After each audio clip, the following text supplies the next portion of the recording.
வங்காள மொழியில், பெங்காலி மொழியில வக்காரமே கிடையாது. அந்த மொழியில இப்ப நம்ம வணக்கம்னு சொல்றோம் இல்லையா, பெங்காலியில கிடையாது. அதனால வித்யா வித்யாவாயிடும், சக்கரவர்த்தி சக்கரவர்த்தி ஆயிடும், விருந்தாவனம் பிருந்தாவனம் ஆயிடும்.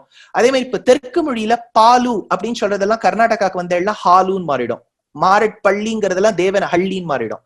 அந்த மாதிரி சக்காரம் அந்த பர்ஷியன் மொழியில அப்புறத்துல இருந்தவாளுக்கு கிடையாது.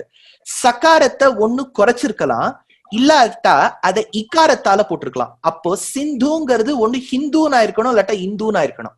இதற்கு 4 முக்கியமான அடையாளங்கள் உண்டு. ஒன்னும் 5வது நூற்றாண்டு பிசிஇ, 5th century BCE நான் சொல்றேன். அப்ப என்னன்னா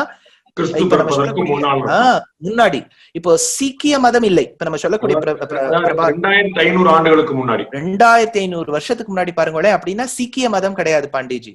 அப்போ இஸ்லாம் மதம் இல்லை, கிறிஸ்டியானிட்டி இல்லை, ஜுடாயிசம் இருந்திருக்கலாம், ஜூ மதம் இருந்திருக்கலாம். ஏன்னா ஜூயிஷ் கொஞ்சம் லோக்கல் கல்ச்சர்லயே இருந்து ஆரம்பிச்சு வந்தது, சான்று அவ்வளவா இல்லை, ஆனா இருந்திருக்கலாம்.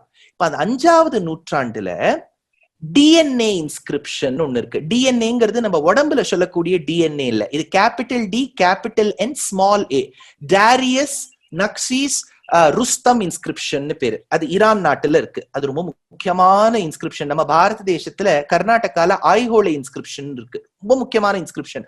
அதை வச்சுதான் நம்ம மகாபாரதத்தினுடைய காலகட்டத்தையே நிர்ணயிக்கிறோம்.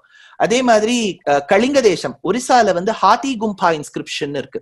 அந்த மாதிரி அந்த ஈரான் நாட்டில் இருக்கக்கூடிய இந்த டிஎன்ஏ இன்ஸ்கிரிப்ஷன்ல அவர் சொல்றார், ஹிது ஷாக்கா ஹோம வர்க்க ஷாக்கா அப்படின்னு அந்த இடத்துல இந்த பெரிய ஜியோகிராபியை குறிப்பிடும் போது ஹிது ஷாக்கா அப்படிங்கிறார்.